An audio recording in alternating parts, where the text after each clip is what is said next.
เรื่องเล่าโค้งผีตายหูมื้อนี้คอยสิพาไปหูจักสถานที่คนทั้งบ้านทั้งเมืองย่านนักย่านหนาโค้งผีตายหูโค้งนี่อยู่ทางไปบ้านนาเก่าถนนมันคดคือหางงูฝนตกจักหน่อยก็ลื่นหลาย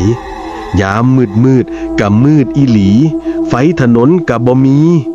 บ่แม่นแต่เพราะอุบัติเหตุดอกเด้อมันมีหยังก็นั่นย้อนหลาย10 ปีก่อนครอบครัวหนึ่งพ่อแม่ลูกน้อย2 คนเพิ่นขับรถกลับจากงานบุญบ่ทันฮอดเฮือน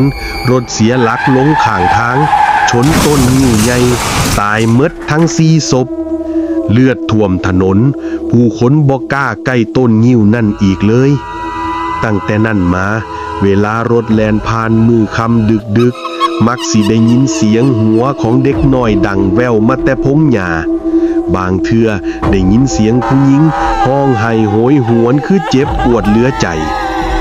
มีคนเห็นผู้หญิงผมยาวใส่ผ้าสิ้นแดงเปื้อนเลือดยืนอยู่กลางถนนพอรถขับใกล้ๆกะโบกมือคือสิขอให้พาไปส่งแต่พอหักพวงมาลัยหลบหายวับไปรถกำหมุนลงข้างทางแทบทุกคันคนแก่เพิ่นว่าครอบครัวนั่นวิญญาณยังผูกพันบ่ได้ไปพุทธไปเกิดยามดึกดื่นเที่ยงคืนเพิ่นสิมายืนรออยู่เฮือนเก่าใกล้ๆโค้งกับพังร่างแต่ยามผู้ผ่านยังรู้สึกคือมีไผจ้องจากเงามืด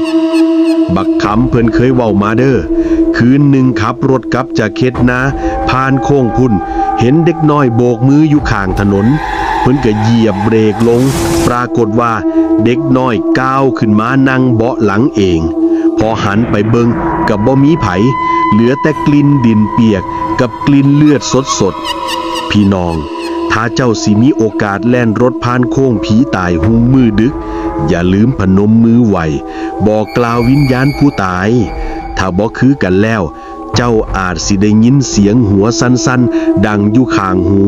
แล้วหันไปก็เห็นหน้าขาวโพลนแนบอยู่กระจกข้าง